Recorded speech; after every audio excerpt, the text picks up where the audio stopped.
All right, we're live, We are and live. we already got everyone, or we got some people already on here. What's up, guys?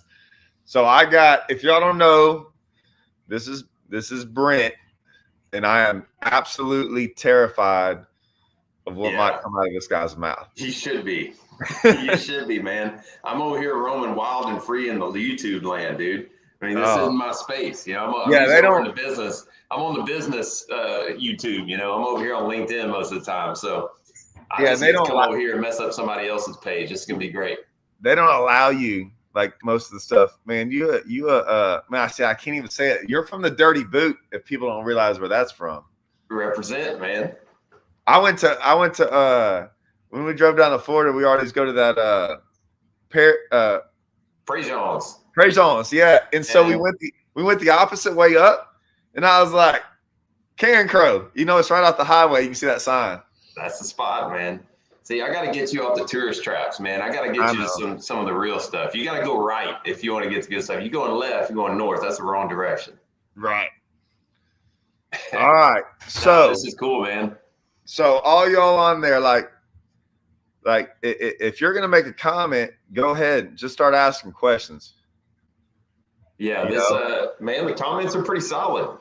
It's pretty solid. It was kind of cool. We've always talked about doing something like this, and to take everything that we do in a tournament and in practice for years now, 15 years, however long it's been, and to put it on, in a series and really break it down like you do is pretty cool. So it's good to see us what we've always talked about and kind of taking the conversations that we have and putting it out there for other people to see. And you never really know if what you're doing is what other people do, and maybe I don't know, maybe kind of the way that we do it, we've got just a different bond. Our group of guys. It's kind of cool to see it come out and see the response. So it's been neat.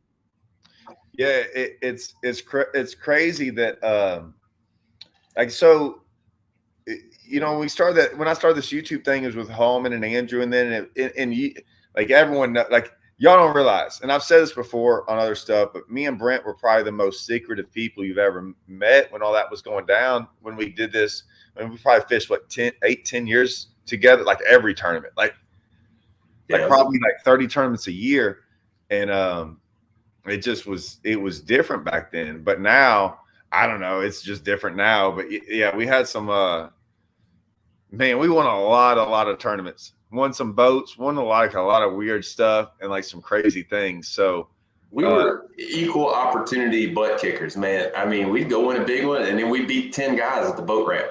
yeah, oh yeah, the ice bowl. And then anything in January or February, we just got our teeth kicked in for about 10 years. That Yeah, was hard. yeah. What's up, Frank? Yeah, we used to get beat at certain times of the year, but then there were other times of the year like it was bad. Like we kind of figured that out. And now I don't know about now. Now it's just we don't even fish those small tournaments anymore. They've changed. The small tournaments around Rayburn have changed. Yeah, and I'm not, I live in Houston now. It's just harder. I bet if I lived back in East Texas, I've got my son now, 13, Wit. I'd be taking him do some of that stuff. But No, life. Wit ain't invited because Wit gets on the boat and that poor kid, we terrorize that kid. No, listen, it's no mercy. Yeah. I'm there to destroy his ego on the boat. That's the only way. Listen, a fat dog don't hunt, son. You know what I'm saying? You got to be mean and skinny and like hungry. He wants to go hang with these boys. He went with us to the spring, man, sight fishing, and he's been like he can catch fish like this, but man. Man, there was no mercy on that. I mean, if we allowed you about 3 minutes to catch a sight fish, and after that, we just darn near push them in the lake, get them out of the way. Like, hey, time's up, man. Yeah, you ain't got time. Yeah, we ain't got time for this. So, all right, I'm gonna let you answer a bunch of these. Oh God. Oh man, it's shallow. Depth of the grass. I mean, it was a shallow thing. It was it's kind of one of those things you learn over time, right? You go where the best, healthiest grass is, and sometimes they may have been in 8 or 10 feet. If you got good grass at 8 or 10 feet, it's all really relative. Our deal was how it worked out with shallow. We tried the deep stuff. We got our clue in the deep stuff, And when it all boiled down to it, it just so happens in the area that we landed on, the bigger ones were up shallow. Those fish could have come and gone, at different times of day. We didn't really get to realize the full potential of the stuff we found. And that's what kind of happens in tournaments, right? Sometimes if you find things in a tournament, you fish with an open mind, you just exploit it as best you can. Our deal was, 3, 4, 5 feet. What's crazy is, so I haven't, if y'all don't know, Brent's watched, I think you've watched the Deepwater series, right? Yeah, man. I was okay. Well, yeah. So any of this stuff we're talking about, we haven't talked about any of this at all. So I'm always sitting here shaking my head yeah, that's what I had on the video. So it's funny because he's right. We did learn it. The deep grass was that one fish I caught. Remember in the tournament? Yeah, and I explained all that, right? How you had that area is what you had kind of practiced in. So I didn't know it to a degree. I had fished all the way up to it because I wasn't going to go over stuff you'd already fished. And you had I was explaining how we fish and practice of we just try to figure out as quick as possible where we get bit and leave. And so you knew that there was some grass out there, but you never even made a cast to it. So we were learning that. Yeah, it's taking mental notes. And, when you got a grass bite, kind of what we had where during practice, it was relatively easy. Well, when it's easy, you're okay, I got to keep going because I got to find the best. So you never camp, right? You cover as much as you can and you're taking little notes. And that particular area, like Todd said, I took a segment of the lake. He took a segment of the lake. Well, I broke it down and got a couple good bites, but he was also getting bites. But I made notes, man, for some reason, that particular area, as it worked out, had the most grass. It was generally, I could find healthier, deeper grass. That's just a sign of good, healthy growth, mature growth, and all the things that you kind of, sometimes look for. So that was just a mental note. And as practice progressed and as our first day of the tournament, we realized that deep bite was, man, we got lucky. It was sketch, it was suspect. And the way the wind was projecting to blow too, we knew that was going to be a big deal. It just was all in the back of my mind, man, that grass was good. Like Todd said in one of his videos, we try to go back to this area in practice, but we just, as luck would have it, we went at the wrong time of the day. It was blowing in on it. The angle of the sun was bad. We couldn't really see what was going on. I knew something was there, and that's what happens in practice, but you just got to talk about it and trust your gut to go back to it and work into it during a tournament. And sometimes it works out. It did for us in this case. And you probably haven't even watched the latest one. No, I didn't get to catch that one. Right. So, because I watched something on here. Where is it? That's the one you were wanting to do the kind of look back. Well, yeah, and they talk about the deeper grass. We don't know, and I had talked about. So I went back and said, hey, most every tournament we've ever fished, even the ones we win, it's almost more the ones we used to win. We talk about the tournament, and we know guys right. We know a lot of these guys in these events, so we know Landon and Russell real well. So we talked to them. I talked about us talking to the guys that came in second, and so everyone's a lot more open right after the event is, and we just kind of okay, well, those guys were fishing over there. That's cool. They caught them over there because it intrigues us as well. How other guys catch them, just like y'all. We still want to learn some things too. But that deeper grass, we look back going, I think we could have flipped them. Now, I think we needed a whole day to figure it out. But yeah. I think we could have flipped deeper grass and we wouldn't have caught them as good.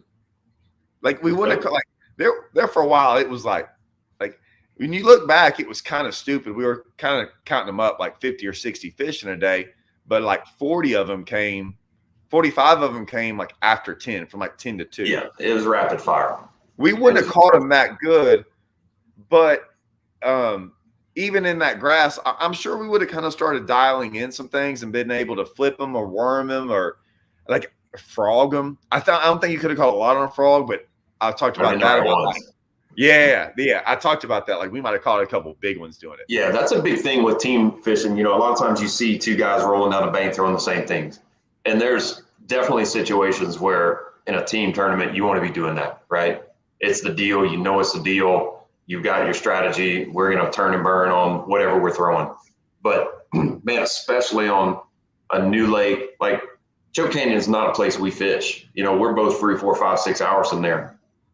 You can't afford to be throwing the same thing.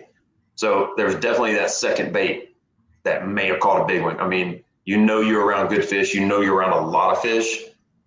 It's okay to have somebody like the number 2 guy in the back of the boat throwing something that they know is going to get a bite, a big bite, especially frog. And listen, man, I was trying to throw a frog that whole time. You're like, we don't have time, and I'm like, but I want to catch a big one. Well, here's what's funny is we get done with that, and like there was something. It's cool to go back because so I had this weird deal where, and you're pretty good at it too. I have this weird deal where I can go back in a tournament like months later and tell you fish like exactly. If we caught 40 fish, I can usually tell you all 40 fish, how we caught them in order and things like that. I usually can do that. Maybe not 40, but usually around 20. I'm talking about 10 years from now. Like I can tell you. Generally, I would like to say that's pretty damn annoying that you can do that. I hate that. Yeah, because like we talk about tournaments we've won, and I can like to the wire. But I got done with that tournament, and we got back. You know, we're talking, and like I felt like I was on them. Like just I felt like I was crushing them. Is what I felt like, right? And you were talking like, man, I was kind of catching a lot of fish, but I couldn't, you know, or whatever. And I was like, yeah, he was doing good too. When I went back and edited it, and I was like, nah, dude. No, it was like Brent, and it was just, and they weren't all big, but it was just like, dude, no wonder he had such a good time. He was wanging on him back there. I was galloping on him, son. I know. I didn't realize. Gallop. Well, we only care about big ones at a time. I just didn't realize how many fish you were catching. And like you did catch big ones, but I'm just saying I didn't realize. I wasn't thinking about all the other ones you all the in-betweens, yeah. It's a fun tournament, man. I mean, every now and then you get lucky and you have one of those tournaments. They're not always that way. I mean, man, think about the times when we struggled even out deep trying to get one bite. Like we would get excited for a 12-incher sometimes, a bite out deep sometimes. Oh, God. I mean, but it's like, you know, you go in with preconceived notions, and, man, that's like the deal. It hits. That's like the worst thing for a tournament angler. I mean, and you do this for a living, man. I mean, you know, you go in thinking, God, we got to catch them deep. It's going to be one deep. We can't win shallow. And you just keep plowing and beating your head. And sometimes it works. The tree deal, we found that because we stayed persistent out deep. And that's what you got to do sometimes. I think we probably stayed deep. Late. We found that like that was the trees were the last thing other than that other spot that other shallow rock deal was kind of just we had kind of found that everywhere. Spot deal we both kind of run through, and yeah, but it wasn't. I mean, we didn't get any bites there. We got bit further down, like that little community type hole that we realized was more of a community hole than we realized. But the tree deal, we knew we would keep an eye on that deal. Yeah, but like, and let me tell you something. If that tree deal had been where we were at on that side of the lake, and it wasn't that far away. Well, it was a wind deal, man. I mean, the question here, what made grass over the trees? Listen, those trees would have been very easy to go back to because we knew what was there and what the potential was. They also had 2.5, 3 footers blowing on them the whole day of the tournament. And so that makes the decision easy. You know you couldn't fish those trees right. We knew what was potentially there. We tried to make it happen. Listen, if I'd have gone, we went over there when the wind was blowing, and I'd have loaded up on a big one on a spinnerbait, been much easier to go bouncing the waves, you know, and throwing trees in the wind. But, you know, you take the conditions of the day. We were on a roll. We were finding new fish. We knew we were on super fresh water and fresh fish. So choose to stay with the fresh fish and run that deal. And obviously we got the right bites to give us the confidence to stay. Trees would have been fire. That's still one of those things, man, like wondering what the trees could have been. I feel like that was a way for us to win it. We had 2 ways to win, looking back, to win this tournament. One was figure out the grass deal earlier, you know, figure that out on the first day of practice or on the first day of the tournament. And the other was if we'd got lucky and the wind laid down and we could have really, you know, maximized our bite in those trees. But you go with the day, right? it's crazy too, because when we talked to second place, and those guys, like I was I don't really, it's not that I don't get too happy for people, but like I was like, they were really cool, right? We got to talk to them at the event right before we left. And those are the kind of guys I like it when those guys win, because of how they it was cool, because he was like, hey man, we caught them all shallow, and he's like, that first morning of practice, he's like, man, we rolled up to this grass, and I'm sure I'm not saying it was just like ours, but it was probably close. He's like, I threw a popper out there, and he said he didn't have hooks on. Remember, I don't think he had hooks on. He didn't catch it, or he had the bite. Yeah, he had the bite. So maybe, I don't know, because he said he got, so he said a giant, an 8-pounder blows up and lands on it, and or land, and he said I left. He didn't even stick around to see anything else and started there. And he said they caught that 8-pounder with, I don't know. He said in the exact same like little stretch, whatever. He said 3 days later, he caught that fish 3 days later, or another 8-pounder. But that goes, man. That was that freaking hog was ruling that pin, man. That was his spot. Yeah, and he said they fished there. They never left in 2 days, and so that was one of those deals where I kept going. You can't win every turn. A lot of these guys aren't tournament fishermen that are even watching this, because it's not all about tournaments. And that's one of those deals where it's pretty cool, because that's one of those things we would have loved to have figured out right off the bat. But regardless of whether you're tournament fishing or not, if you just went out to any lake for 3 or 4 days, it sucks when you figure that out 2 days later. You're going, dang it, man. Like, that would have been awesome to know that right off the bat. Well, that kind of speaks to like the importance of your bites, right? That guy showed up and was fortunate enough to have a giant, the first morning of the first day of practice, which we never had. We never had that ever. Except that one. I mean, that's still, I look back at that and can't figure that. That amazes me. Yeah, I don't get it either. It's Choke Canyon. There's dinosaurs running around that place, And then we caught him in the tournament, but like, which I'd rather it go that way, right? I don't want to complain and then like catch a bunch of big ones in practice and never get by in a tournament that are big, but the takeaway is like in every tournament that I've done good on a new lake, right, where you go to and you're able to get a bunch of bites. Like, it just feels like you can get it everywhere. You always go back to where your bigger bites were, and that's where you focus. And if you really pay attention to your fish, not just, oh, this is a 2-pounder. It's like, oh, this 2-pounder in this part of the lake, I caught 6 2-pounders in this part of the lake. They're just healthier looking here than they are 10 miles down the lake. And so if you can take all that, especially if you're fortunate enough to get enough bites, and make your decision, okay, I'm going to choose to stay and live in this part of the lake or this creek or this whatever, because for whatever reason, the fish I caught here are healthier. I don't know why, but they're healthier here. My chances of catching a big, healthy 4, 5, or 6-pounder are much better. And that's what happened with him. That's what happened with us. If we'd have got one of those bites in the places we got, we might not have ever fished. We might not, we would have gone even more over the lake, but we felt we had gone over enough grass that we were like, okay, we've done enough over a day between the two of us to go, it's just not happening up there. I mean, we were wrong, but luckily we stayed with it.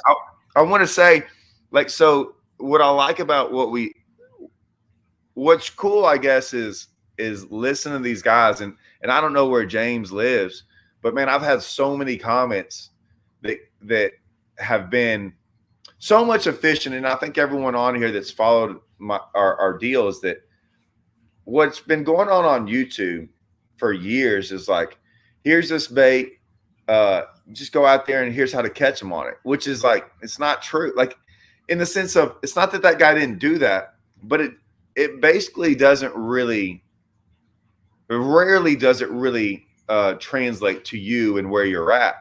And so, but I've heard more guys comment going, hey, I applied what y'all did. And it's not like, they might not even have grass. It's irrelevant. It's like they applied like a different way of looking at something and then it working. And I like this about, see, I mean, he didn't talk about James didn't talk about anything, any of the baits we threw, none of that. It's just like the philosophy, and it worked. And I've gotten more comments about that. And so, like you said, we don't really know. We're always amazed too at when another guy does something and kind of goes into detail and talks to us about it. And we're like, you did what? And it's more or less a philosophy. That's a whole lot of details. Yeah. Like I sat right here for 3 hours going at this one deal and like caught 4 of us. And I'm like, what? And we would never do that, but it's just interesting to hear. Everybody has their way. And I'll tell you, like the biggest thing in bass fishing, like as a fisherman, is so easy to get caught up in history and past and what you've done in the past. And I fall subject to it because, you know, I don't fish as much as you do. I mean, you hone your craft. A lot of guys that hone their craft, they're very open minded. The greatest thing about going for me as a guy who, you know, I've got a business, I run a job, you know, I've got a job, I've got other things that take me away from what I really like to do in my pastimes, fishing, is getting an opportunity to go to a new lake and really get back to the basics of, you know, how you pick apart a lake, how you fish with an open mind, how you move and find active fish that are working today, you know, and it's cool. It makes you a better fisherman. That's kind of the biggest thing too to take away is if you want to really take away something from what Todd's put together is don't go to your local lake. Pick a lake somewhere else. Drive to it. If it takes you another hour, so be it. But like, if you want to become a better fisherman, go to a lake that you don't go to all the time and try to figure it out. You know, it's part of fishing. Yeah, catching fish is great. What's really fun is the puzzle. You know, and that's how you get better, is trying to open yourself up to going to different places. That's the cool thing about it. Right. Hey, I remember us talking. So I had a lot of people. I got on there. You remember, I think in practice, and then on day one, the camera went out, right? And yeah, well, so there's a deal, and I learned this within the first week of having a GoPro, is that you can't have a battery in it, right? And with it plugged in, and so we didn't have that. And I've only seen it happen once or twice where my camera shut off, but you couldn't physically touch the camera at times. It was 102 to 106 every day.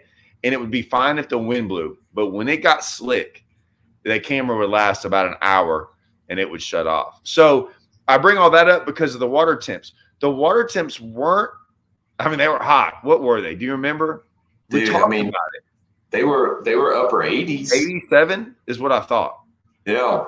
Because it was still June, right? I bet right now they're 90 plus. It got to be. Right. It's been over 100 degrees for a month down here. Right. And we had it was on when we fished Rayburn the other day, it was at like 91. And it was hot, but it wasn't like, I mean, it's still hot, but it wasn't like that down there. And so yeah, the water temps, even though 87 seems hot, it wasn't actually as hot as we thought. But the O2, like the grass, I think that, well, in my opinion, the hotter it gets, the more oxygen there is in the grass. I don't think, because pads do the same thing, all that stuff, the hotter it gets and the more sun they get, the more it's a plant. I mean, it gives off more oxygen.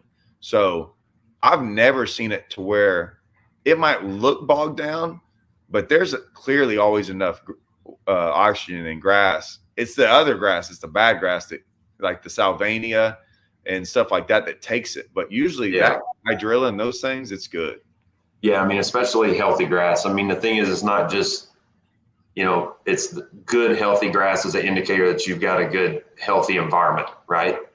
And so, you know, we talked about half of that lake was covered with nasty grass. It was spindly. It had some growth on it, had sludge on it. As it worked out, the area that we ended up really catching them in just had better grass. Generally, it was cleaner. It was more of it. It's just an indication of, for whatever reason, that little part of the lake was right. And so, you know, that's a big takeaway too. It's why you cover a lot of water in practice, especially on a lake that you haven't been on. You're trying to take all the things into the environment, right? Where they're more perch, where is the grass a little cleaner and looks better than maybe the other? Where are little stretches that are looking right? What part of the lake feels healthier than maybe another part? That's all things that come into play with deciding where to fish, you know. And like so Brent's been having a deal with me and my incomplete thoughts. Right? Like I'll say stuff and I don't ever complete my thought because Brent usually knows where I'm going with it. So like we could be out on the lake and I'm like, hey, do you see? Yeah. And it's before I can even say it, he's like, yeah, I noticed the same thing. So it might be how a fish bites, where it came from, this certain little thing. I mean, we're picking up on the dumbest, it might sound madness. It is. It's kind of the dumbest, weirdest things. And we don't really know if it's a clue yet, but it's like almost anything. Like we're literally looking at, if you had a painting, right? And there's like one little line up in the corner, and like, hey, did you see that line up in the corner? Like that might be. So my thoughts and stuff are weird, and it comes out in my videos. And I've had a lot of people go, man, you're hard to follow. You're all over the place. And I kind of squirrel. Yeah. Yeah, sorry. It is, right? I'm like that dog that's like, yeah, squirrel out of here. But the deal is I think so many people are like, I'm throwing a worm. I'm getting bit on a worm. I'm gonna keep throwing a worm. And there's no or even worse, I think I can get bit on a worm. Yeah, you know, that's I all think I can do this, and maybe it's just right here. You know, I just keep going, they're gonna bite this. I just gotta keep throwing it. There's times when it, you know, everything fits right and it makes sense. But man, the benefit. But not when it's not working, right? When it's not working, we're usually throwing out like 50 other, like we're usually going, what do you think about this? Okay, what? And there's even at night, like after the first day, we were excited, but then it was still like, I mean, me and you hung out the whole night, right? And it's still like, well, what do you think if we went and did that? Like we threw out like 50 different options that we might go through. We still tied on 6 new baits after one day of practice. That's when you got 14 on the deck already. Yeah. You know, so method to the madness, man. It's especially when you're team fishing, man, and you're practicing, you still have to, even though you're in different boats, you still have to think like we're a team. All right, I know Todd's getting bit on this, doing this. All right, maybe I'm gonna try something else, because who cares if I'm catching fish in practice? I'm looking for something else that I can work while I'm taking in all the you know, the information from the environment. Hey, this looks good. I'm seeing more bait here. I saw a big bait fish jumping there. I'm able to get bit on this and this. So at least you know you have options. And even when we went in there, and like I said, it was pretty cool because you saw us. We go on the outside edge of this grass, and it was probably the first time I got to see the grass the way it looked, because the day before when it was blowing, you couldn't see it, and it didn't look any better. It honestly didn't look any better. We were just going, okay, we've done everything. Like I'll get beat. I don't mind getting beat, trying something new when I know what I'm doing is not working. If it was halfway working, like if we could catch one every 2 or 3 hours, a big one in that grass on what we were doing, I'd have stayed with it. We'd have never gone and done that. We'd have been like, hey, let's just put our heads down and do that. So there are times when we're like, we will do that. But we had done enough of it to where it wasn't working. And our other idea of kind of fishing out deep and stuff wasn't that great either. So we were just like, at times that's what we do. And I don't know if people realize, but that's what we do, is we just kind of just went looking and searching. And I'll be honest with you, like, I would love to tell you that I had this thought that it was going to happen, but that was probably for about 30 minutes there. We didn't speak. Yeah. I think that's right. Yeah. That's the, kind of the biggest thing I see with tournament guys. And it goes to the benefits of, you know, keeping a consistent close circle of guys you tournament fish with, because there's a lot of compatibility. There's a lot of unspoken things. And you've touched on that throughout it. Like you had much less confidence in that area than I did. Right. Because I fished it in practice. I knew there was something there. I brought it up a few times. Man, we need to go, like, think there's something here. We need to go check it out again. Just didn't work. But you hadn't built that confidence because you just didn't fish it in practice. So it's, you know, I as a partner and as a teammate, stay consistent. If you feel like there's something there, you got to vocalize it, right? And we talked about it at night during the tournaments, and you kind of leaned on me and said, you relied on, man, hey, there's something here. Brent felt it was good. Let's just work through it. Let's give it another try, right? We've tried everything in the tournament somewhere. You kind of relied on the fact that I endorsed that to an extent and said, look, man, there's something here. But you Maybe never it's not what we have preconceived, but it's something. But you never had a bite there. You never. No. I wanted to let people know we didn't actually. Because you said like what drew patterns you were fishing. Like Brent never fished. He just said there was grass there, and I was like, it was just different grass than anywhere else. But that's the whole thing was like something's different here. Hey, everything else isn't working. Let's try something different. But we hate that grass. Generally, yes. Because it's very hard. And I've talked about this. I hate fishing in any way in which other people can do. And so in the sense of, or boring fishing. And what I mean by that is like on the outside, when you look at it, it was very hard to figure out where there was so much of it. We eventually figured out the deal in it, but it took us 30 to 45 minutes of just randomly going through it before we even really had some bites randomly. Those weren't the bites I'm talking about the deal, and you couldn't really see it. In the sense of you couldn't see it from far away. We kind of just rolled up on it, and then it's dude. But I mean, it desperation. And I literally was like, if Brent had in 30 minutes, if we had talked, like basically spoke to each other, and he goes, "Where are you going?" I'm glad you never asked me because I had zero clue. Like I was just like lawnmowing through it, and I was like, okay, maybe. And I didn't really want to say anything, but basically, I felt like I was wasting time in a tournament, and I was just the same way. But you fight that, right? That's the hardest thing about doing something different in the tournament is second guessing yourself. But you have to try to find a balance between being efficient with your time, but trying new water, trying new things, and seeing what you can find. The thing about, to David's question, what did we see in the last spot? Really, it was just different than anything else. It had more grass. It was more main lake. It wasn't in the back of a creek. It was protected. It was protected from the wind. It was blowing. When I look back, I forgot how hard it was blowing, and it kind of made us go.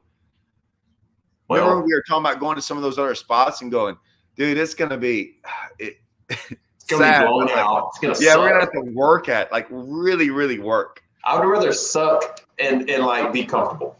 Yeah. Yeah. So things work out, man. I mean, for this tournament it worked out. We found something new and cool and it worked out. But I mean, the reality of tournament fishing is half the time that doesn't work, but you just have to keep doing it. You have to keep going and be open to it. So there is this and Joffrey's cool, man.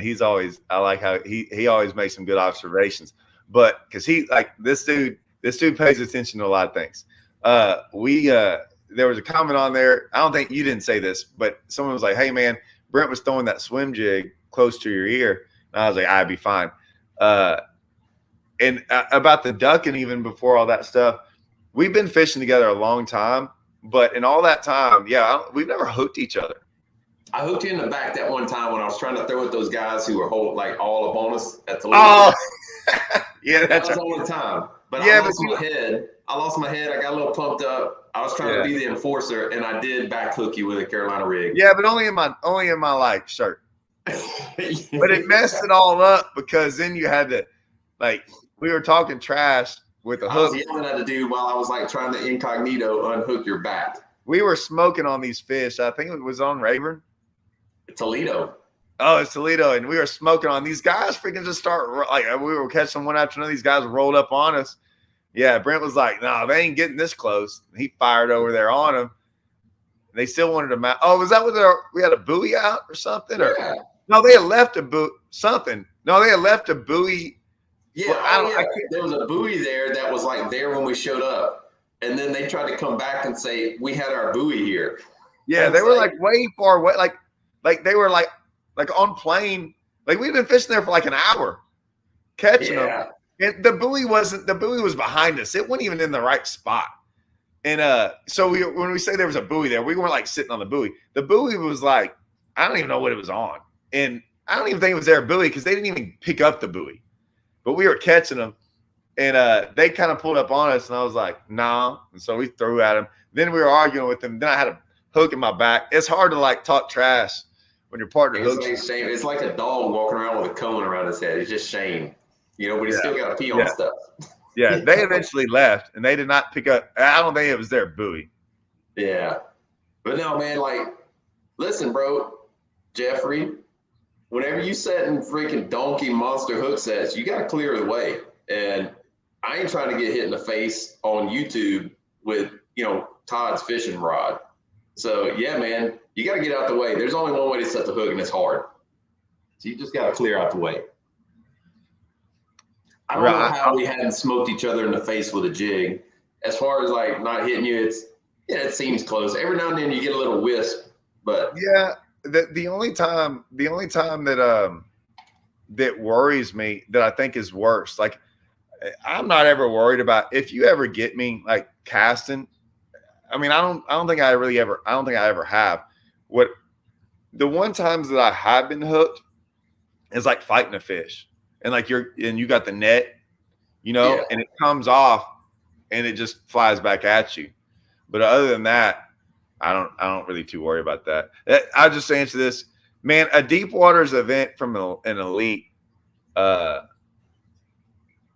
would be pretty cool. They're all gonna like any of these deep waters deals, and I'm gonna do more of them, but it will definitely be something that I'm not saying it has to be perfect. But it can't be. We talked about all this a lot, and I'll be honest with you. A lot of people were like, "Man, what if people start doing these things?" I'm like, I don't know. This thing wouldn't be very interesting if we don't fish the way we do.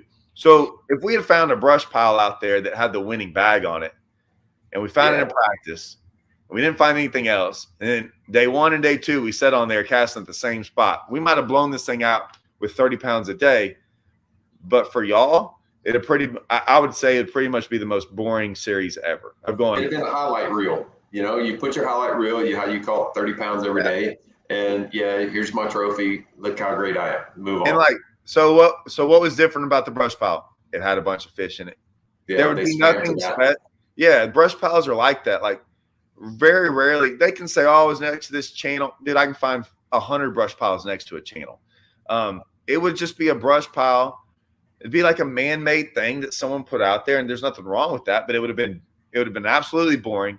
There would have been no decision making. There would have been no cliffhangers. There would have been nothing. It would have just been, here's how we want to tournament, throwing the same bait at the same brush pile for 2 days.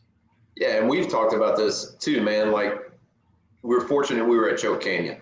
We had a lot of clues. Generally, you got these good lakes, and it probably goes for a lot of lakes, great lakes across the country. You got options, right?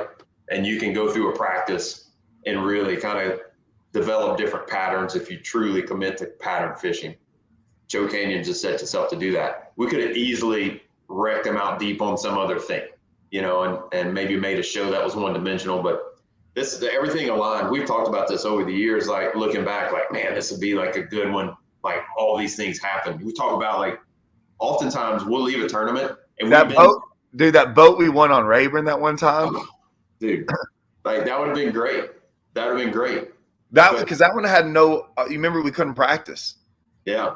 And so we had to figure it out in the tournament. We caught a 10-pounder in the first like 10 minutes on a top water. No, listen, hold on. Let me change. No, this isn't just on top water. I feel this needs some explanation. This is a 10-pound, 6-ounce monster on the ugliest popper with the ugliest treble hooks you have ever seen. Chug bug on a Tom Man Jr. All-Star rod that's like a Carolina rig rod. And this thing, yeah, I mean, that's the first fish of the day. That would have made the greatest YouTube movie of all time. It'd have been awesome. What's funny is we didn't realize. So it was a 2-day, real quick. It was a 2-day event, one day on Toledo, and then it got canceled or something. So it was a month later. Was the next day on Rayburn? It was a 2-day event. One on Toledo, one on Rayburn, And it was like a month later, and we went out there, and anyways, we got to start. Remember, there was no takeoff for whatever reason. Was it windy? I don't know what was going on. Anyways, we got to start, and it was dark outside, but kind of like it wasn't like bright. And this fish blows up, and I hook it, and I'm like I said, I got probably bad hooks on it. No, they were bad hooks. They were most definitely bad hooks. Well, I wasn't planning on throwing it, and then because we didn't, it was a definite maybe. And I'm reeling it in, and look, man, this was back in the day. This was 12, 13 years ago. I didn't even have a boat. Like I had my old 10-year-old Ranger. Boat. So I had 10-year-old reels too. And I'm reeling. You remember I was like, Brent, I got them, but like my reel's messing up. Like it won't turn very good. So I'm like turning it, and it hits in the front of the boat, and Brent nets it by the motor. I never really reeled it in. I mean, I reeled a little bit, but it just kept going. Side. It just so happened to jump by the motor. It's a baby whale. I never saw it. He nets it, gets it out. He's like, dang, that is a giant. I'm like, awesome. I couldn't fit it in the net, bro. Yeah, but huge. What was funny is like, so you just put in the live well. And then we went to, like, when we figured this pattern out of top, it was one of the most insane days on the water ever. So we get done, and this is for a brand new legend. Like it was for a deal. And we get in, and did Sue come? Sue came to that, right? Yeah, they all came. Yeah, and Brittany came, and so we're getting them out of the live well. And we had big ones. And the second big one we came out, they both were like, oh my gosh, that's a big one. We're like, wait till you see this thing. And I pull it out. And when I pulled it out, I was like, this is the first time I'd seen it really and touched it. And I was like, you kind of looked at me like, that's weight, because we called it an 8-pounder all day. It was a 10-6 because we didn't know. So it's freaking huge, man. But hey, so Benjamin, like this is good. So I don't know how to make gifts, but I'm making one now. I don't either. I just felt the rhythm. I felt the rhythm of the dance. It just came over me. Sometimes you just got to let it out. Yeah. I don't know, man. You got to have fun. Yeah. And we were catching big ones, dog. You just got to let it out. You got to stay loose. And if you're not having fun laughing and cutting up, that's why, listen, man, you talk about fishing with your friends, fishing with guys you fish with a long time. You know it, Todd. There's the way I look at it, there's 4 or 5 people that I will fish with, right? And fishing with anybody else isn't worth it for a lot of different reasons. Techniques, all the things we've learned, compatibility, chemistry, all that stuff. That's a thing when you're talking about tournament fishing. But if you can't cut up and have fun, it ain't worth it. Yeah, and the deal is like we've been really successful and stuff, but everyone has fun when I'd say everyone has fun when it's successful. Most time it's fun when it's successful, but man, you got to be able to have fun when it's like there's a lot of times it's like 30 degrees out there, raining and blowing, and we are like sucking it up, and we're looking at each other and going, you got to have something else, because like even when it's fun, you still don't win a lot of money. Like even in that event, it's not like we won like this great amount of money. So, but it was fun. We covered our expenses plus tacos. Yeah. It's not about that. You fish these big tournaments to win, right? I mean, you don't make money unless you win. And this was a Triple T, man takes a team trail. The championship is what you fish everything else for, because your first and second place, you get a boat. It's a big deal. So put yourself in those positions, stay relaxed, have a good time. You're either going to win it or you're not. Hey, and this will be up later. So like you can go watch this. You want to know if it'll be up? Like, yeah, it'll be up later. You want 45 minutes of a couple goons cutting up. Hey, T, I got to give you some props. The trailer, I mean, yeah, you had 42 episodes of Deep Waters. The trailers was the best, dog. Like I was like Steven Spielberg produced this. I mean, I was kind of proud of that. That was a good one, man. I don't really want to say how I did. I mean, I did do it, but it was, it's not. I mean, it was all me, but it wasn't all me. I'll just put it that way. You had some dances, man. I kind of blacked out a little bit. I didn't know what happened, and I was watching it, so I was like, "Wow, man! I really kind of. I don't even know what that move is. I think I saw my kids do it one time." I'm just reading the like.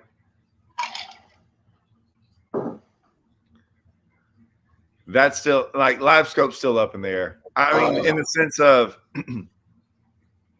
so this is a tough one to answer because does it play a role? Yes. Does it play as much as a role as people think? Yes and no. And it depends on like the angler. Like there's some anglers only doing LiveScope, but I follow those guys' careers. And it's weird. They're young guys and different guys that I know do LiveScope. We'll go to certain lakes and I'm like, I want to see LiveScope play in this one because there's so many different lakes. Like Texoma is laughable because there's 14 million fish on that lake and 13 million of them are things that you don't, they're just crazy. Like the amount of stripers and like, yeah, you can tell them apart. That's not the point. There's so many of them on the screen that every time like there's certain lakes, like if you go to Lake Fort and scope around, if you see a fish, it's a freaking bass probably, like sitting on a tree. On Texoma, you scope around and there's like 14 million of them on the screen and they're all over the place and it's hard to figure out. It just becomes mind-boggling. It's just too much. I think to your point, yeah, I mean, there's specialists in everything, right? You know, there's general contractors and then there's like specialized plumbers. LiveScope, man, I mean, it's a technology. It's there. There's times locally for us, there's times of the year that you better it's worth the investment in figuring it out, right? You know, I mean, you got to use it because it's something new. You know, you got to stay loose. You got to stay open to things. To Todd's point, yeah, there's certain lakes it probably plays a big part in. Our lakes, not so much all the time. I think it's more of a time of the year when bass set up a certain way and you can leverage that. LiveScope is a big deal. For me, if you have a LiveScope and you really want to understand how to use it and get the most practice, go crappie fishing. You know, I've crappie fish on Toledo, Rayburn, up in East Texas. I've watched a million crappie on LiveScope. I mean, it's a game changer, but it really allows you to dial things in. It allows you to understand and really refine, your aim, your point, your casting point. Every LiveScope is going to have a little bit different casting point. Your head's going to line up one way, but whatever. If you've got a LiveScope and you really want to get good with it, you got to practice. Seeing things is one thing, making the perfect cast is another. And crappie, it works on crappie 10 times better than it does on bass. 100%. 100%. So, and like I said, I mean, to get reps in LiveScope, and I wanted to make people understand that, like, we never caught a fish off LiveScope. We never, even those trees, that wasn't a LiveScope thing. I've seen fish on those trees. Or we would see them eventually in some things, but they weren't like, it wasn't like there's a fish on a tree, let me throw at it and watch it like that. None of that happened.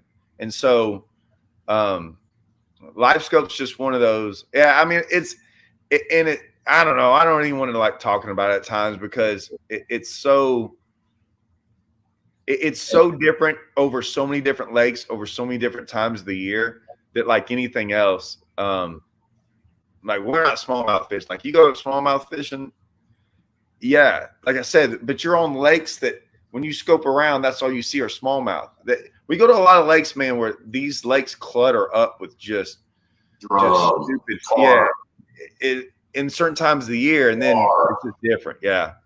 Yeah, it's like anything, man. It's all this tech, all the tech that's come out in the last 10 years. It's all about efficiency, right? We just use LiveScope to be more efficient. We were throwing at trees that, and 10 years ago, we'd have just been throwing at things that we saw. Now you can just see it underwater. Just an efficiency thing. Yeah. The Black Chapo thing. So I have there are certain baits that we throw. How do I put this? So that's one. I just picked it. Like, so here's my deal. I got to pick some color, right? Like I just picked it, and I got bit on it. I think in practice, I think my first cast. So I was like, "Why put it down?" And I have no idea what color Brent was throwing, because I know Brent was throwing a plopper or something around. I didn't even ask. Like, I don't ask him what color it is. And the thing is Russell does this all the time when he's Carolina rigging with a brush hog. Like guys are like, "What color is that?" And he'll have a bag of like 100 brush hogs, and they're like all somewhat the same brownish green. He just picks whatever up. I think some of that, to a degree, at times is way overblown.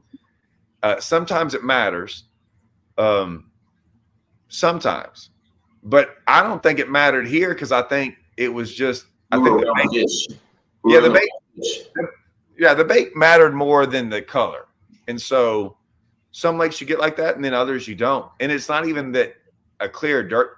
The dirtier the lake, the less it matters. Obviously, we just want to.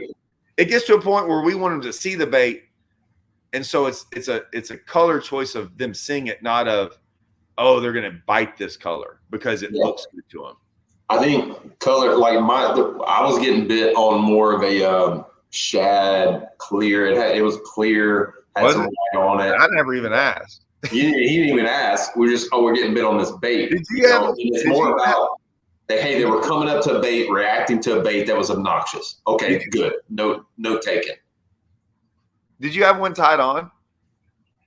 I don't think I had it tied on, because like I got some bites, but we were getting bit on other stuff, and I was like, "Hey, you've got one tied on. I don't need to mess around." And we had done it, and I told this, like, we'd done it all of day of the second day of practice. You know, I threw it a lot while you were doing, like, we were changing stuff up, which brings me to this one. But like, I never had a bite with you in the boat with it on day 2, and then of day 2 of practice, and then the first day of the tournament, we never had a bite on it. So it wasn't like this, like, oh, we're gonna, and it wasn't a color deal. It just happened that way. But brings me to this: why'd you pick the lures? That's what y'all don't understand, is like, that's my point. If you notice all those maybes and all, like, we don't just go. I see so many guys, and you'll see them, like, even at choke, like, they'd be worming here, and then when you look at them over there, they're worming over there, and when you look over there, they're worming over there. Man, we would get bit on something, and I got like 10 bites on the first grass edge, and then I think I threw 2 baits down it, then picked up the Chapo, got 2 bites on it, and put it down, because I'm like, well, they're going to bite that thing, so why throw it anymore? And then I'm throwing other baits, and then I'm throwing I'm throwing all kinds of different stuff. Brent's doing the same thing. We just try things, and the more bites you get, sometimes the less you throw a bait, because they'll bite that. And a lot of times, since we're catching small ones, I rarely think it's a bait at times catches a bigger one at times. We kept on getting the same amount of bites on almost anything we threw, and they were all the same size. So we were trying different stuff to see if we get a big one. But at that point in time, that's why we were like, hey, it don't matter what we do in the grass. They're not going to be big. Yeah, keep trying things. I mean, I think there's when you're pattern fishing and you're really trying to figure out a lake and you're practicing, that's why you've got 10 rods, 12 rods on the deck, right? And you've got rods in baits you're going to try deep, and you've got baits that you have confidence in shallow. The main thing are baits that catch stupid aggressive fish. If you're going to be covering a lot of water, you don't want to trick a fish into biting. You want to bite a fish that's there up to eat, right? So it's confidence baits. It's baits that you can fish in certain water. There's only certain baits you can fish in the grass, right? So you want to put those baits out there, stick with it, not be throwing the same thing. The flashy swimmer felt right, because we were starting to get into a grass bite. I kind of get a bite here and there. Todd's throwing the hybrid hunter. We got confidence in that. I know that he's covering that water. I know that a fish that's going to eat a hybrid hunter is going to go to that bait and eat it. I'm trying to throw something else that maybe catches a little bit different fish, a fish that's maybe higher in the grass, or it's in a clump of grass that the hybrid hunter can't work in. That was my thinking. You know, I had confidence in knowing, hey, that hybrid hunter's in the water. I know they're biting it. Todd's going to catch them. What else can I do? You know, same with the swim jig. All right, Todd's throwing the Tropo. I'm switching baits. Yeah, I was throwing all kinds of different baits. I just happened to start getting bit on the swim jig, and I stuck with it. You know, so it's keep an open mind, understand what different baits you want to throw and different types of water you get into, and then figure out what works. And don't stick to the first bait that you got bit on. Todd nailed it. Like a lot of times I'll get bit on a bait, and then before I know it, like 10 minutes later, I'm throwing something else. And I almost sometimes ask, why in the hell am I throwing something else? You know, and it's when you're in practice mode or in your discovery mode, it's like, what else is going to work?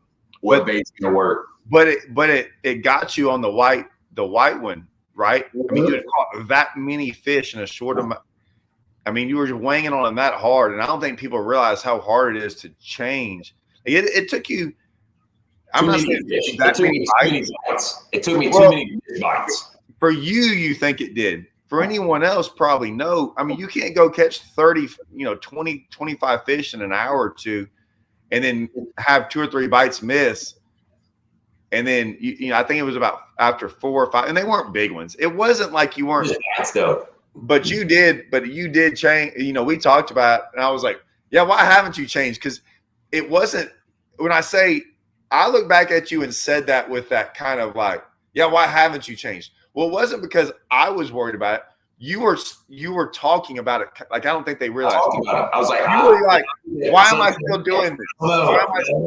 And then I'd catch 3 in a row, but then I'd get 3 like thumps, and I was like, something's not right. The water's different. Like I said, we're really good friends. So I'm like, why are you still talking about it back there? And so, because I was like, because I didn't care which one he threw, but I was like, it was in his head enough to where I'm like, if you change, I won't hear him no more. And like, it's my way of going, yeah, I don't want to listen to this no more. Change, Brent. And he was like, I'm changing. And he changed, and it was instant. But the thing is, the bite was instantly better. You never miss one. Never miss one. Yeah. Fish were biting it next to the boat. Like that fish I lost, it hit next to the boat. I hadn't had a single one on the white one eat it like that next to the boat. And I caught 40. This one came out of a clump of grass right in front of me. So, and I just, instead of bowing him up, flipping him out the water, whatever happens, you lose a fish.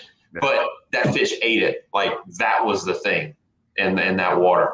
But that's kind of, it happens, I to be honest, like team tournament, I'm not as refined. I look back on these things that, God, I'm not as sharp as I should have been, right? Or I didn't make that decision as quickly as I should have. I feel like I should have changed after 2 misses. I should have put on that clear one because it made perfect sense. It did, but it still wasn't, by the way, all these comments, like I figured you love all of these. Todd does have the ADD, and we're like a couple of chihuahuas and squirrels on a boat. I mean, it's terrible. I'm all over the place. But I live with ADD.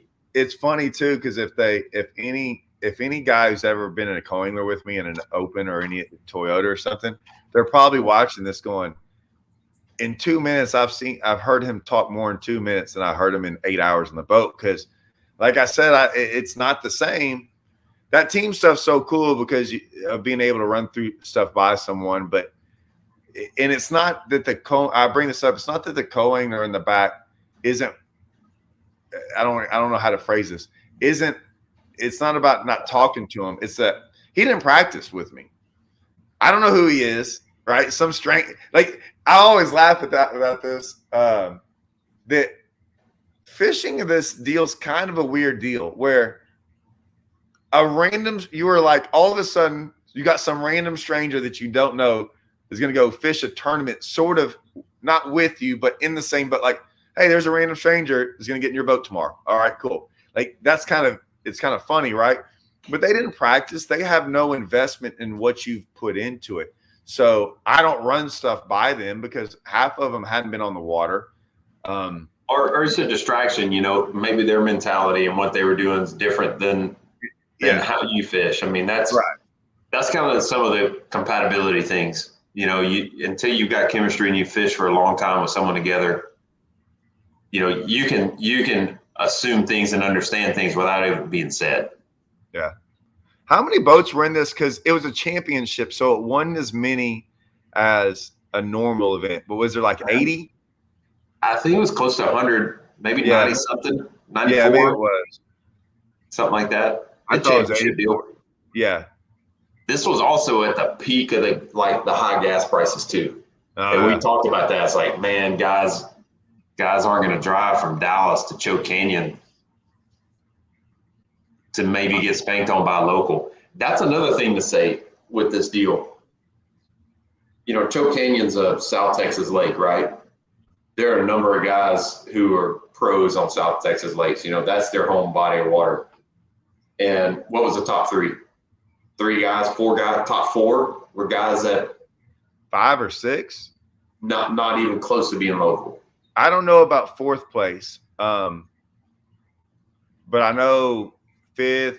I forget who came in 6th. I know like Landon and right them were I think at 7. They're not. I mean, we've all fished it once or twice. I know the first time I ever fished, I remember Landon fishing it. So, but yeah, I mean, it's not. I saw this like single day deal and longer off limits. We hate that.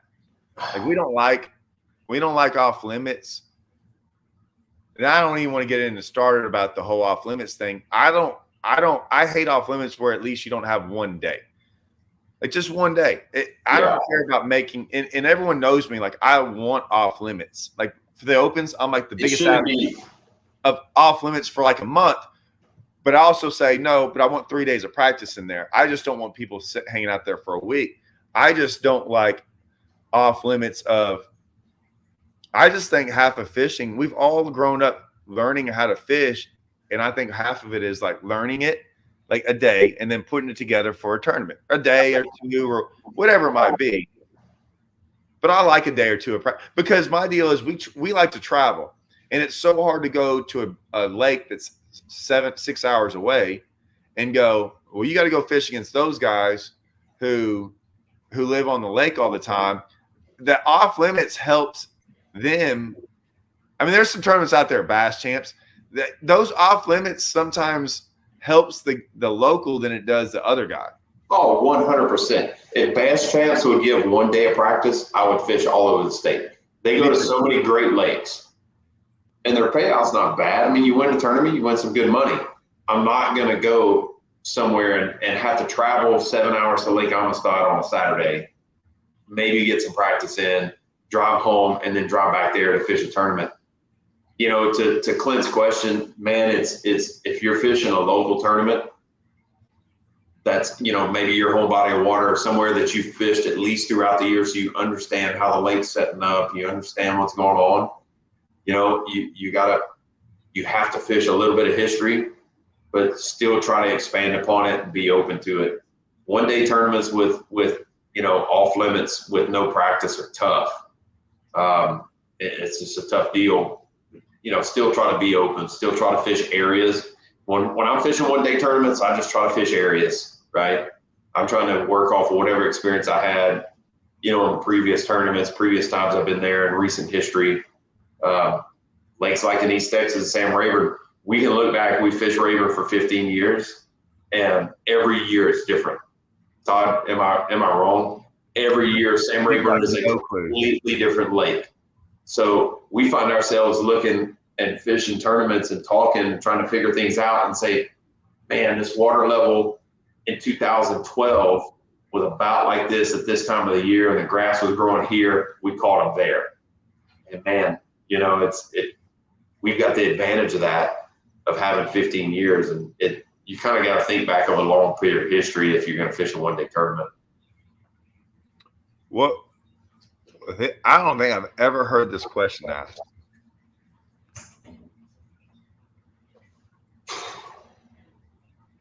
I'm never at a stump. I've never been stumped. Andrew, man. Okay. There's 2 ways, you know. I mean, you know, like, so this one was kind of interesting is is we were running this. Okay, so area. I'm going to go on the record saying area. In this tournament, the area was important. As it worked out, if we'd have got to fish one more day, based on what we learned, that area would produce more big fish than other areas for us. Well, wait a minute. Okay, so the guys that came in second, could we have run that same pattern probably where they were at? Yes. So would the pattern have been better? We didn't know about that area. We knew about the pattern. Despite that, what if we had found it? Okay, here's the deal. If we had found that area and with our pattern, would we have found more of it looking at it a different way than what we had first? Like we would have probably gone cover the entire lake looking for that stuff, looking for another area, yes, but 1,000% looking for it to run the pattern. Yeah. Andrew, I don't like your question. I don't think I can answer your question. I don't like that stupid question, Andrew. it's so good. It's stupid because like it's really stumped. Like man, that is such a good question. Like, and I think it changes based on where you're at. But I don't think that was the only area that had them like that.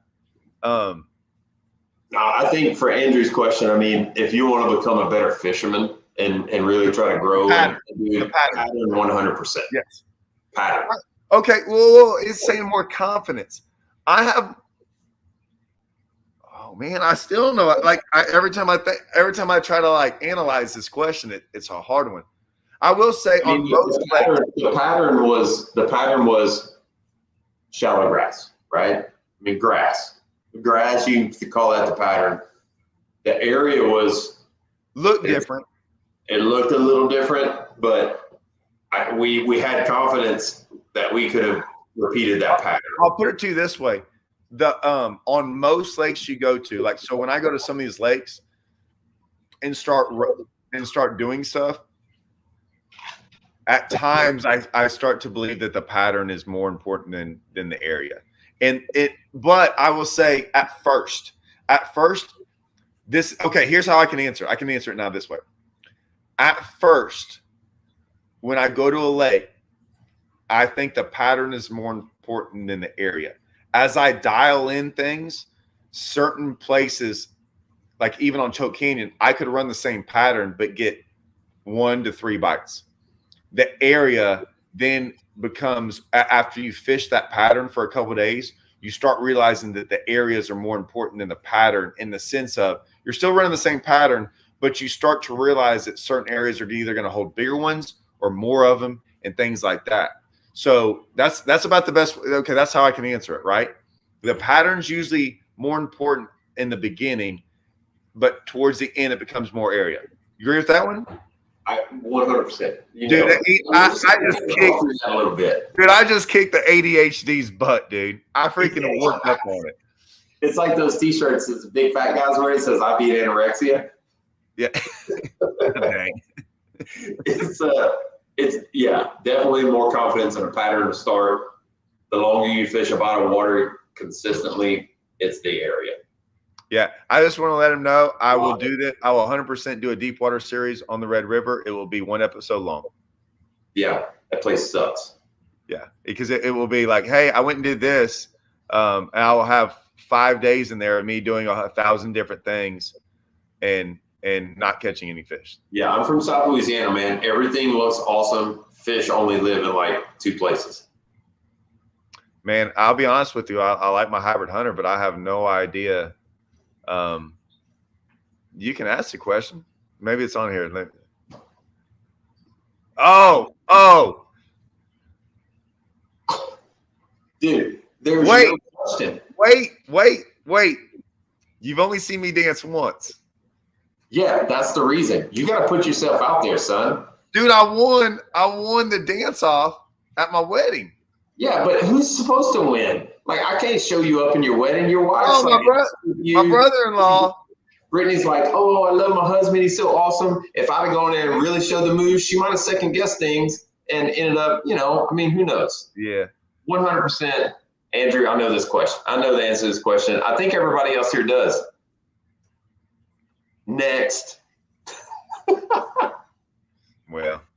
I did beat Prentice off.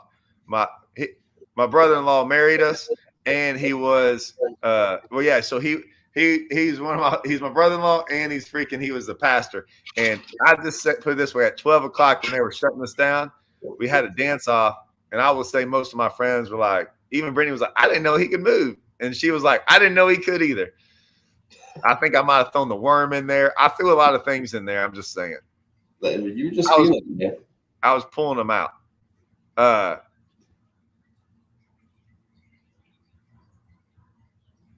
No, I don't touch on every new bait. Hold on, just keep going. You can talk about that. Yeah, I mean, new baits. It's a new baits are a thing. You know, it's something new comes out, and we talked about it earlier.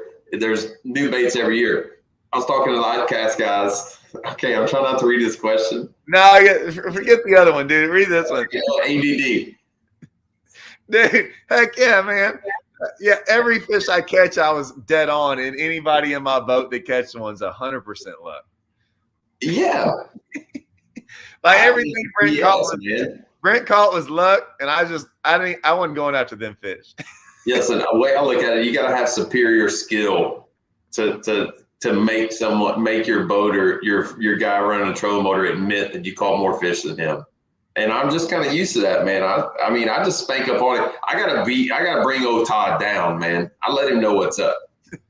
That's true, man. This one is a lot of it's gotta be undeniable. It's what? Like, it's gotta be undeniable. Like, you've switched baits, you've done this, that. You have to keep going to it. It's like, man. It's way easier in a team event, like we've said, but it also is. You got to realize is what we do. Like a lot of them guys are like, "Hey, why did you pick those baits?" Well, look, we picked those baits because the last 12 years we've been freaking. We've got confidence in it. Yeah. So if you ask us over the years, like if you picked 5 baits, right, and go, which one do you have more confidence in? We're probably going to say, well, the swim jig is good for catching fish, although we've caught some giants on it. This one's pretty good for this. You know, we're going to go down the list. We both said that frog is in there because we know we've caught giants on it. So it's one of those deals where we don't have to catch fish or even in practice on certain baits because Kelly, like we talk about that is that like, my ADHD is coming back in. We've been practicing for 20 years. And I tell everyone that is like we weren't practicing for 2 days on Choke Canyon. We practiced for 20 years learning stuff. So we take all the last 20 years in mind when we go do this stuff. So that's why Brent said earlier, dude, go to other lakes, right? Go to lakes you're not familiar with. Go throw those same baits that you get bit on back home. And then you start going to any lake. You don't need information. You don't need anything. You just roll out there and go, oh, yeah, this looks like what I'm used to. I know it works here because it works back home. There'll be some nuances that are different. Like choke is a little – like I told you all about the grass. On choke, it's a little bit different in the sense of how they set up on it. They still set up on it the same way as they do back home, but they will get in other places better. Whereas we were like, yeah, I can catch – some fish up there, but it's not as good. They get in places better. And back home, you might only be able to catch 15 pounds doing this, where at choke, you might be able to catch 30. You know what I'm saying? Yeah. Yeah. I mean, getting locked in, it's a confidence thing, right? I mean, if you're fishing a tournament, you got to think about, okay, you know, I've got 5 baits in this type of water that I've caught big ones on. So, you know, your mentality needs to be what do I need to throw that's going to maybe catch big ones, especially if you're a team tournament and you know you're the guy in the front. Like Todd wouldn't catch as many fish as I was, but he was getting bigger bites. Man, it felt like I was. A swim jig's going to get bites. And I knew that my thinking was, hey, I'm getting bites. I know it's going to get bites. They're eating it. It's going to tell us if we're around fish, right? So I kept the swim jig in my hand. It's going to get bites.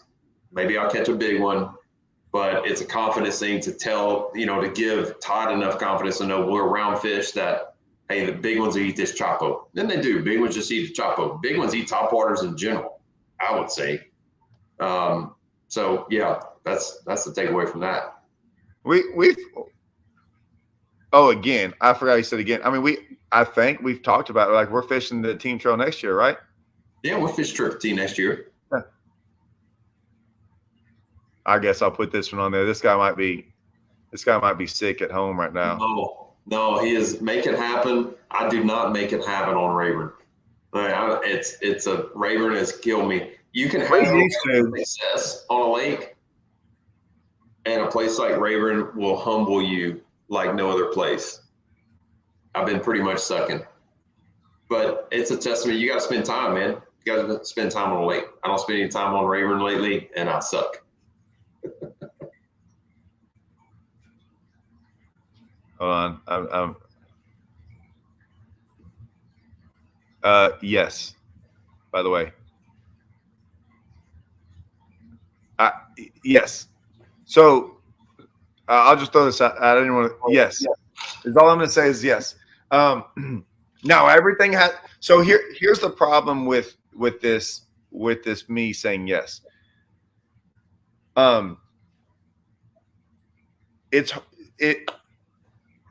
So a lot of times on Rayburn, Holman used to come down to Rayburn all the time, and he used to go flipping bushes. And he'd go, man, everyone's flipping bushes. And he's like, you can win a tournament. And I'm like, well, a tournament might be won flipping bushes at certain times of the year. I don't think it can be for the most part. And this is especially a one-day event. Now, maybe a 2 or 3 day event, maybe.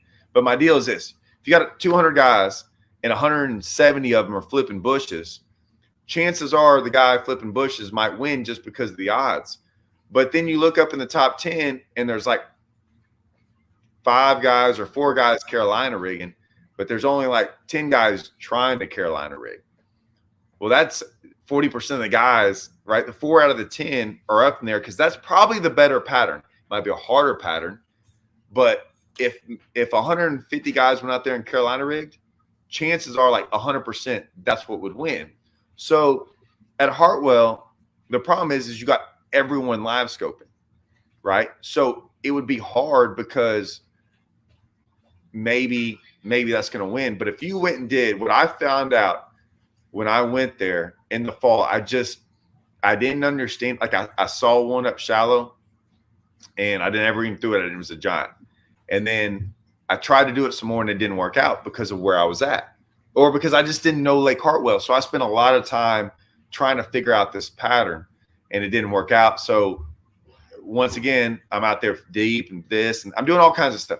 I went like the last 3 hours of the event and I got a bite and it was a big one. And I saw it later on and I'm like, and then I saw some fish up shallow. And then like I saw it, like I saw that stick, right? It was this one thing.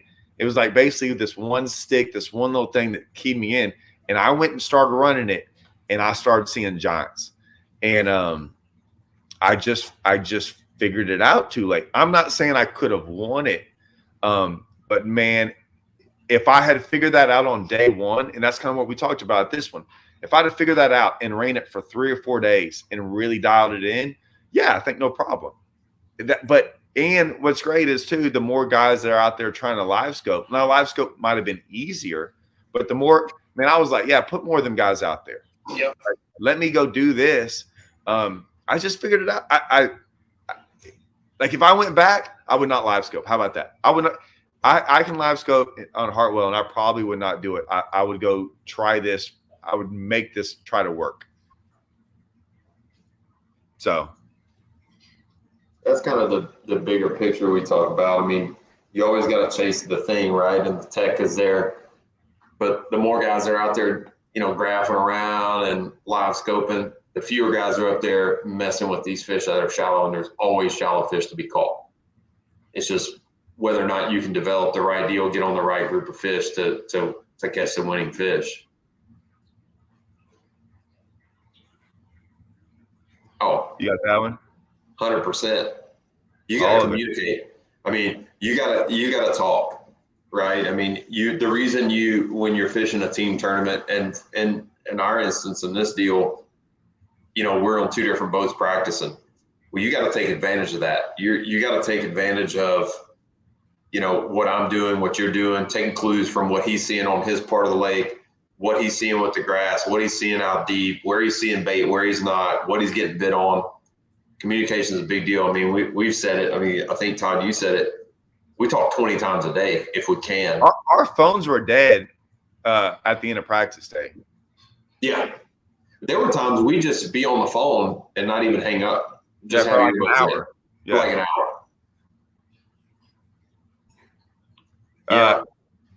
So you got to watch giving him ideas, man, because he'll show up with a shirt wearing that. Like, I will make a T-shirt real quick, Travis. I mean, I'll have a meat stick T-shirt in no time. Yeah. Oh, so I didn't go into this, but man, I went into it a little bit, like pressure on the lake. Like, so we're from Rayburn, so choke didn't have as much pressure, but the fish aren't spread out on choke like they are. I mean, they kind of are. It's just, man, it's a typical South Texas lake. It's hard to explain. It doesn't. It's just like there's a lot of dead water on choke for a lake that is as good as it is. There's a lot of dead water. When Amstead was really firing, there was 0 dead water. There was better water, but 0 dead water. Rayburn, there's rarely dead water. Like you can put it almost in the troll motor down anywhere on Rayburn and troll, and within an hour trolling your troll motor down, like you'll run into a fish either out deep or shallow, or it doesn't really matter. But this place is not like that. And where they were at, like, man, it was pretty weird when we rolled out there and those guys were all fishing some weird little club deal. We worked really hard to get up in that top to be one of the top guys to go out, and then to have a big part of our game plan. Yeah. But we're at the top. We're going to get to this community water first because we knew they live in the community holes, right? But when they're getting beat up on for 4 days, that's a consideration. I mean, you've talked about that a few times. You gotta, when you're fishing a tournament with guys on the lake and they've got practice, and then your tournament's on a weekend, and there's another tournament coming out, you got to factor it in. We wasted both days. We wasted more. Well, the first day for sure, I feel like we wasted quite a bit of time.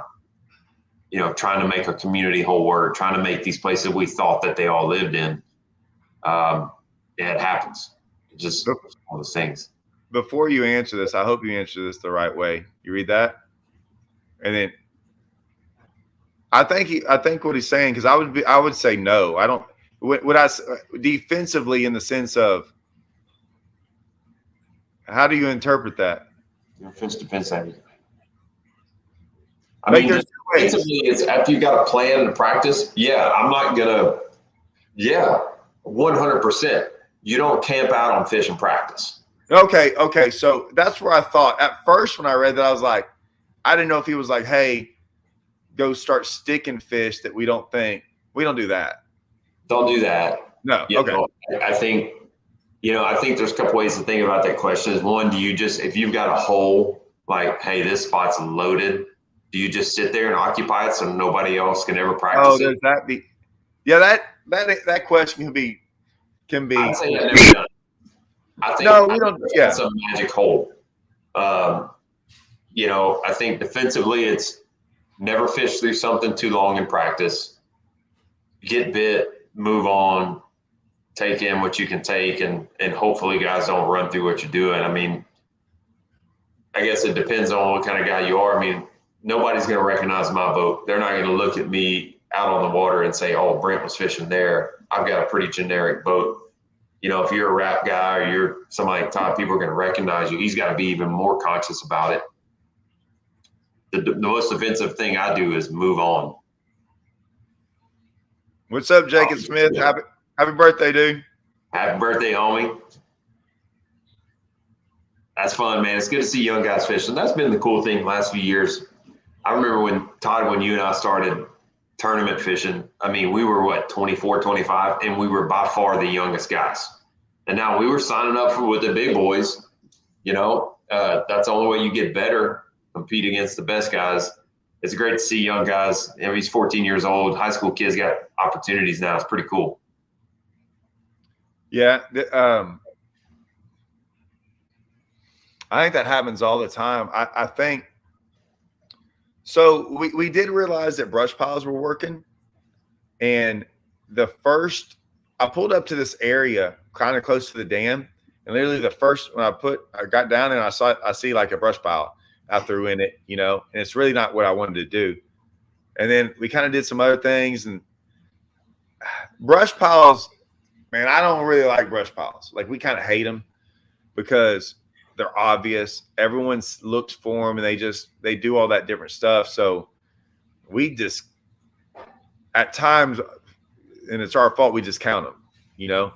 And then, but yeah, I think the brush piles worked. I found out later that other guys were catching some off brush piles, and that's kind of what we found. We found brush piles, but we just found natural brush piles. Like, those bushes we found were brush piles. They were just natural. So, you know, which is weird. I know that's kind of a weird thing to say, but you know, It was. Yeah. I don't know, man. Brush piles are like, they're this thing. They always, you know, every now and then they'll beat you, but God, you can get burned on brush piles. I feel like it's out of your control when you're fishing brush piles. Once you tell us, like, oh well, maybe I'll get lucky and they'll be in this brush pile. Right. Real quick on the hybrid hunter, you can adjust it every once in a while. So, like, the cool thing about the hybrid hunter is it doesn't run straight to a degree. It kind of hunts all over the place. If you've got one washing out, usually if you just barely bend the eye of it the other way, I mean, just like, you can, not with even pliers, like usually with your hand, you can almost do it and it should be fine. Yeah, a little fine tuning on the hunter will get you where you need to be. Yeah. No, you can't do it with a co-angler. Yeah. God, this Naked HD. I keep on blocking you. He's trying to party. He's trying to get up in the party, T. I can't. You might have saw my dance moves and been ready to party. I keep on blocking. I keep on blocking him. He keeps on coming back. You gotta watch them foreigners, man. They try to get in on your stuff. Try to get somebody to click on some. I'm looking at some stuff. Cute stuff. Golly, this guy's persistent.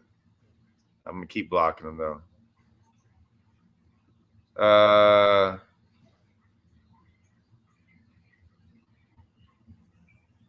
I mean, brush piles. I think Jasper Lee's talking about brush piles. You know, some lakes, maybe that's just what they are. You know, they get one on brush piles, and that happens. Thought you can probably speak to that a little more than I can, just because I fish regionally in Texas. But man, it's if everybody's rushing to piles, what do you got? You got a one dayer, and you're trying to win. You know, bang out a massive bag in one day. Yeah, maybe that's what you got to do. But in our situation, couple day tournament, it's hard to lean on it. Or you got to find piles that are just isolated or in a part of the lake that aren't in the community holes.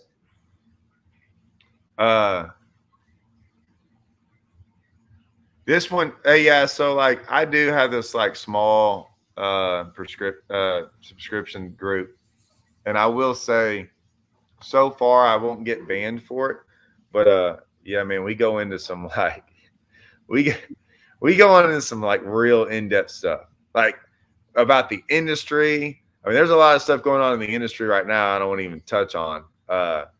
There's some fires being out there right now. It's pretty hot, and we get into some of that stuff in my subscription stuff and like our little group stuff. We talk like almost nothing's off limits there. I'm just letting y'all know. I think you just go to my channel. I'm not really good with all that stuff. You just go to my channel and click join. Like Chip said, like it gets. Hey, and by the way, Chip, if you're still on here, I'm working on a deep water series just for that group. Just letting y'all know. I might put it out there eventually one day for public, but right now I'm working on it. I want to get it all done, so I'm not going to leave y'all hanging like every 3 days. I want to get it all done, and then I'll put it on there so y'all can watch it. But I am doing it for y'all. Hey, give me a couple weeks though. I got to do it in between the other stuff. But I'm call that, Todd? The juicy juice, like the extra juicy juice.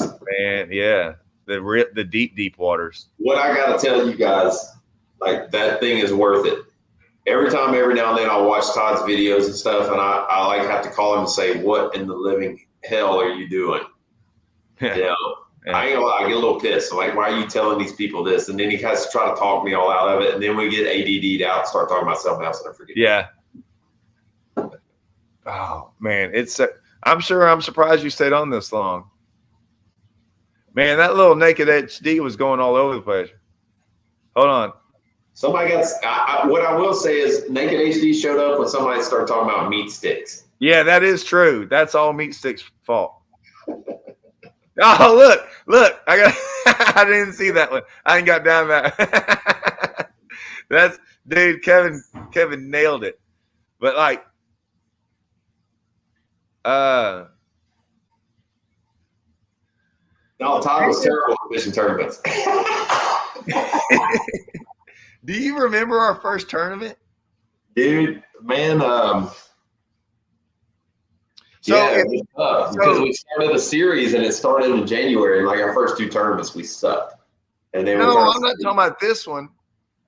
Ever. Oh, my first tournament? No, with me ever. No, I mean. So my wife worked at it was a strength coach, and his wife worked up at the school too. And so, like, I'll be honest, man. In this fishing game, dude, there'll be some guy, like my wife will be like, "Oh, I met this so-and-so and her husband fishes." And I'm like, I don't care. And so I'm like, this guy, like, okay, now I got to go meet him for something. I don't know why. That's how we met, and we started fishing. We talked about it. And I'm like, I guess I'll go fishing with this guy, this clown. I don't know who he was, but we fished pretty quick after we met each other. I'll say the main thing that started us fishing was my boat ran and his. Oh, that's true. 100% true. 100%. Well, no. Wait a minute. You still had the Green Ranger at the time. I had the Green Ranger, Danger Ranger, man, the little one. That little one. So I don't know. Maybe we went out to Lake Mac or something. Yeah, I mean, as far as like naturally good at fishing tournaments, I guess all I can say is Todd kind of truly started on his own fishing tournaments. My dad fished bass tournaments, when I was growing up, small stuff. And so I just had part of my fishing DNA was like constantly practice, constantly go find fish, constantly do that. And going fishing was fun, but fishing a tournament was better. That's kind of how I got my deal. And I don't think not many people are naturally good at tournaments. It's a mentality. You got to go through and get your teeth kicked in. You got to kind of work through and work past just going to catch fish and getting to really thinking about how you can catch the biggest fish. And I will say, like, a lot of people say time on the water. It's 100% true. But if that was the case, every 70-year-old man would be better than us, right? Because they have a lot of time on the water. A lot of it's like the competition part. Like, tournaments make you a little bit better because going out there randomly and catching fish is great, but when you go out there and kind of suck, and then you come in and like some dude's got 28 pounds and you thought it was like the hardest day of fishing, it makes you rethink about like what you did that day. So there's way more of a drive from tournaments to go out to want to learn more about fishing. And that's why I say usually the best fishermen are the tournament fishermen, only because like there's a drive there, an incentive that goes beyond just wanting to get good at fishing. I mean, this will make you stay. Like, if you did bad on a day of fishing, chances are you just came in like, "How's your day?" Like, "Yeah, it was bad." You come in after a day of fishing in a tournament and you did bad, and some guys just smoked you. dude, you don't stop thinking about that for the next week. And so the bad days, the hot days, the days you don't want to go, the days you go, there are so many days I go fishing that I don't want to go fishing, but like I have to, like I like it bothers me. I have to go figure something out.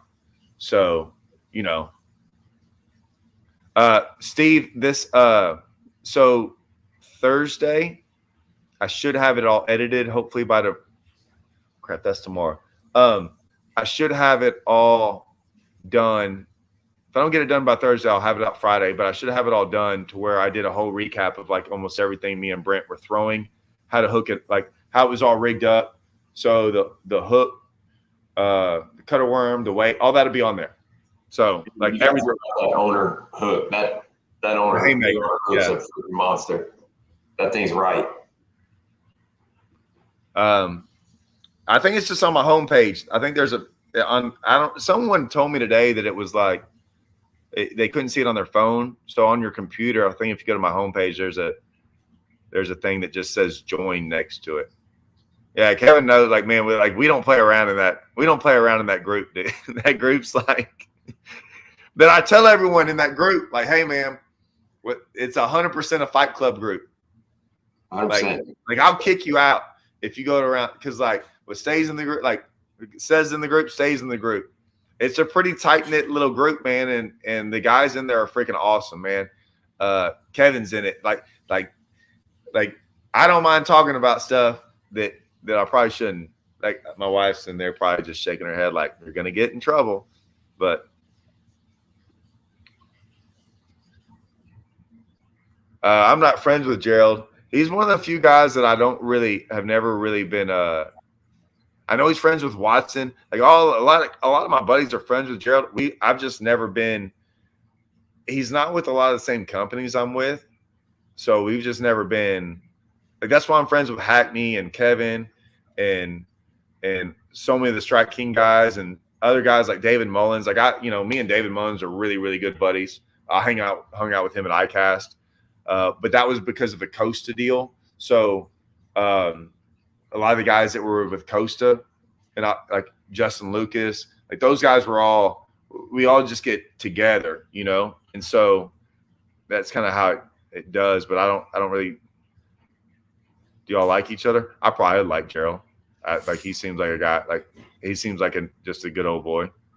I feel like what you see, like everything that Gerald has to throw out there in his like public persona, is probably 10x on the private, on the cool. I'd like to hang out with OG. Like I'll tell you that, like he's funny and stuff. Like he did something the other day. I'm not going to repeat what he said on the weigh-in. I don't ever watch the weigh-in on the lead event, and I watched it, and he said something pretty good. I'm telling you right now, though, the funniest guy to me there is James Watson. Yeah, like he is. There's a downtime to James. There's a downtime to him, but what he is on camera is literally how he is. He might be funnier in real life sometimes than he even is on camera, and it is not a show. And he's like, he doesn't have like sayings. He's just he kills me, man. All right, I'm sure you got to get back. I'm gonna do this one. Because even who did I talk to the other day was asking about right now, Brent, how many days do you fish a week? Like if you were to ask me that, you can answer this question. I'll let Brent answer it. I bet you it shocks everyone. 2 every week. Yeah, I'd say. I mean, 1, 2. I mean, there's times whenever I feel like it's intensified whenever you get your teeth kicked in. The last time I fished was the Bass Champ shootout on Rayburn. Yeah, this time of the year. June 26th was the last time I bass fished. Yeah. So average. I think it varies throughout times of the year. Which makes like, yeah, like so when we were fishing around and traveling around, like they were like, "Hey man, you been out to Rayburn?" Like I haven't been to Rayburn in like 3 months. So, you know, I don't fish as like now like what it used to be. way more. Like at times I would fish. When me and you first started hanging out, I fished a lot. Yeah, I'd say it probably varies. You know, it just depends. You fish way more than I do. I don't get to fish nearly as much as I used to. You get to fish. You get to fish a lot of different. I go to a bunch of different random places. Oh man, he's back. Oh, Naked HDX. Well, I'm so late, like reading down the questions. Oh, that's it. He gone. All right. He's trying to come get the meat stick again. I know. I can't blame him. Meat stick. I like that. We had a. Can I talk about the stick? You can talk about whatever, dude. Like I said, I'll go into it. So there's a. So there's nothing's off limits between me and Brent, and we came up with these nicknames because of the goofiness of people, right? Like we love people, like the whole giving yourself a nickname. You know where I'm going with this? Like there's some guys around, we always like, man, like some guy will have a nickname, and we're like. I mean, ain't nobody to give you that nickname. Like you came up with that on your own. Yeah, so like we came up with two, like as the joke, right? Like as the joke of like we're gonna go around calling ourselves this because it's so stupid. But we were like stick and stud. You remember that?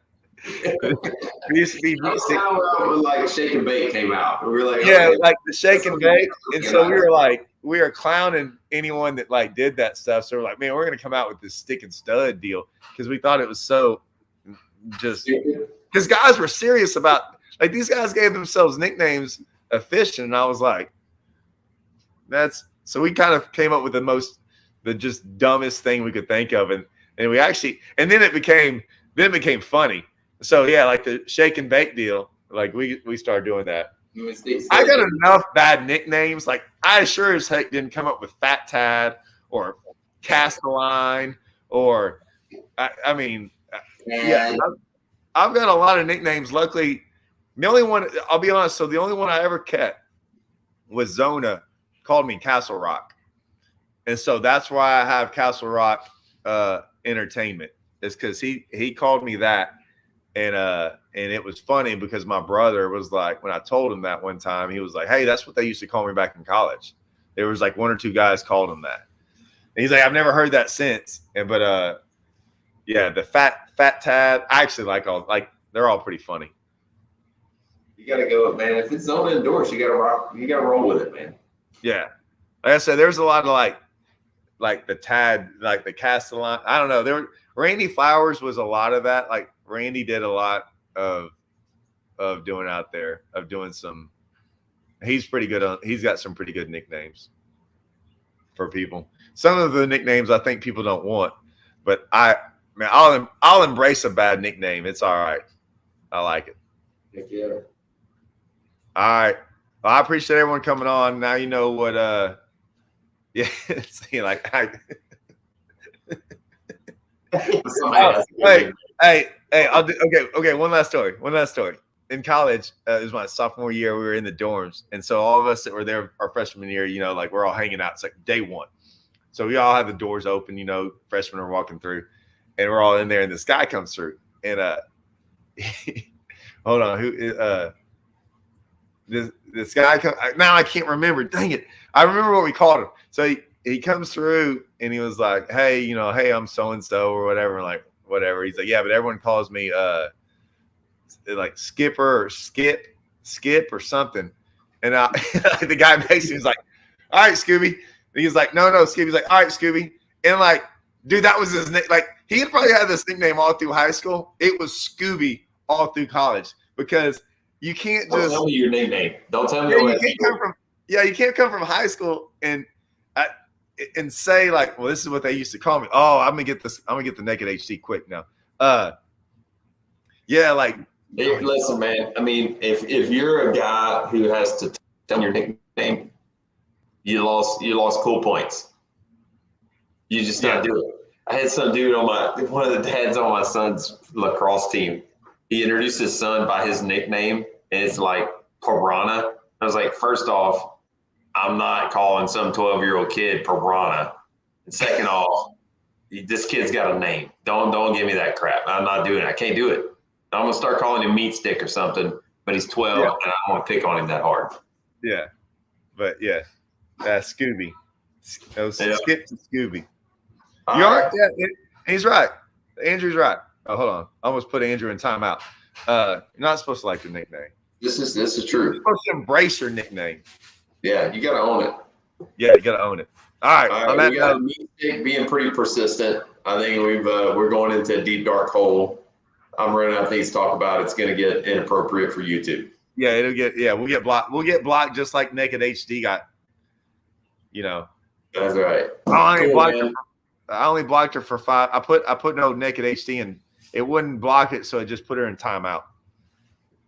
A girl was blocked for 5 minutes. Oh my gosh. Cool. Hackers. All right. I'm out. See y'all guys. Later, guys.